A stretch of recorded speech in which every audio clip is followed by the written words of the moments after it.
Alors, après avoir vu l'addition et le produit des développements limités dans la vidéo précédente, on va voir ici une autre opération qui est la composition. Donc, on prend deux fonctions f et g, dont on prend un développement limité à l'ordre n en 0.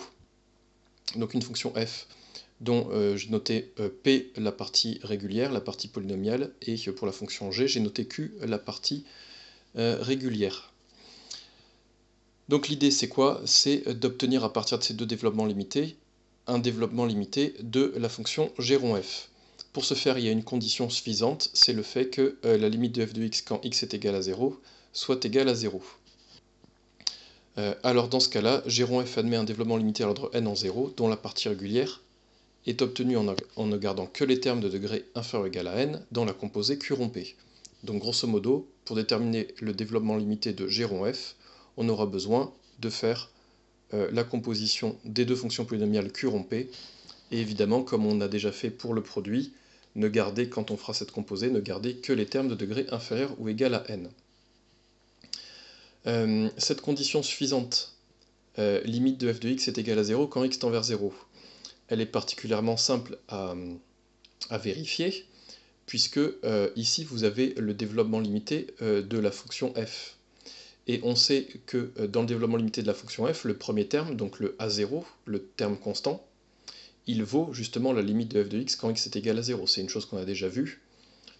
Donc si vous avez le développement limité de la fonction f, vous n'avez même pas besoin de faire de calcul de limite. Vous connaissez la valeur de a0 puisque vous avez le développement limité. Et donc cette condition, elle est équivalente au fait que a0 soit nul.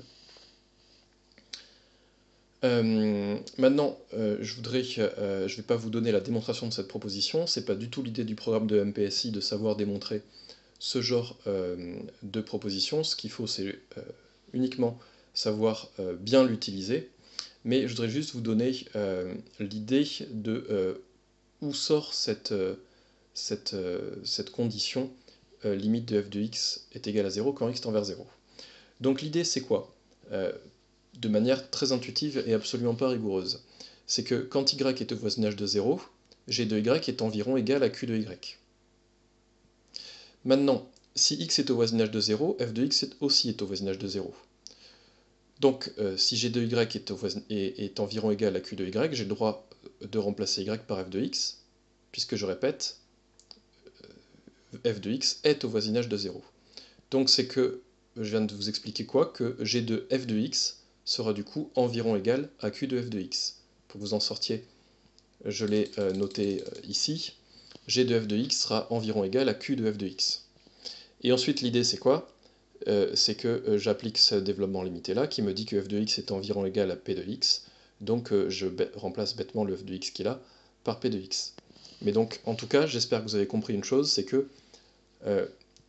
l'utilité de cette hypothèse, c'est que ici, cette égalité est vraie pour y au voisinage de 0, mais moi, je vais prendre x au voisinage de 0, et si je prends x au voisinage de 0, cette hypothèse-là me dit que f de x, lui aussi, sera bien au voisinage de 0, donc je pourrais bien remplacer le y qui est là par f de x. Donc maintenant, on va passer en revue un certain nombre d'exemples. Premier exemple, la fonction f, je demande un dl à l'ordre 3 en 0, de la fonction f définie par f de x égale exponentielle de sinus x. Donc là vous êtes bien d'accord, je suis bien dans le cas d'une composée, je suis en train de composer la fonction exponentielle qui joue donc le rôle de g, avec la fonction sinus qui joue le rôle de f. La proposition qu'on vient de voir nous dit que si je veux un dl à l'ordre 3 de la composée, je prends un dl à l'ordre 3 de chacune des deux fonctions.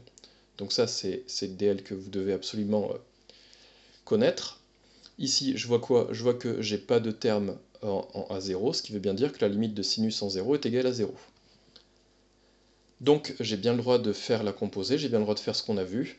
Le développement limité de la composée s'obtient en prenant le développement limité de la fonction g, donc ici en l'occurrence la fonction exponentielle, et en remplaçant partout les y par la partie régulière du développement limité de la fonction sinus. C'est ce que j'ai fait ici.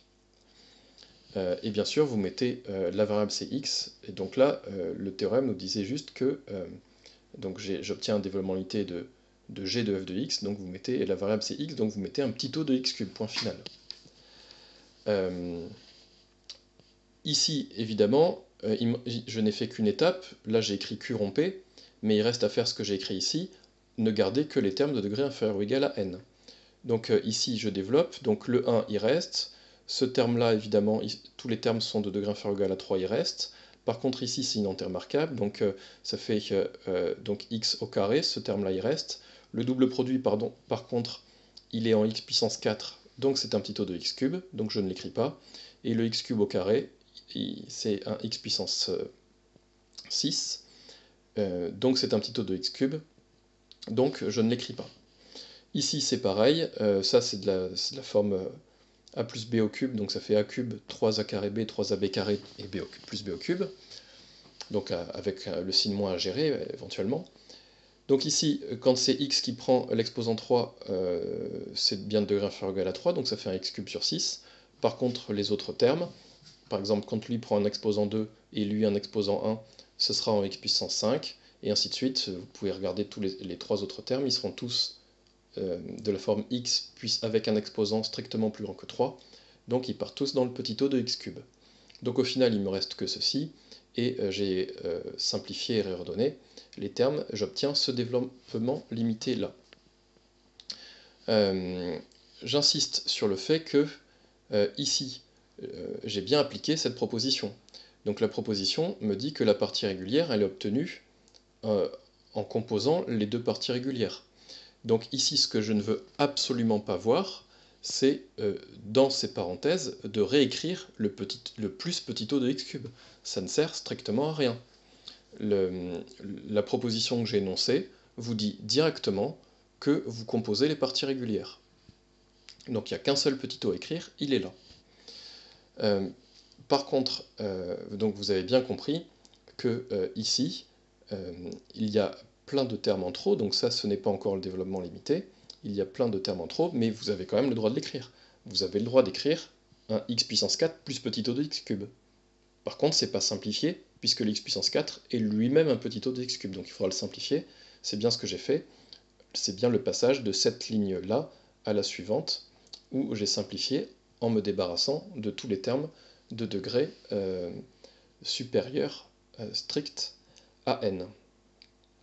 Bon, on verra les deux autres exemples dans la vidéo qui suit.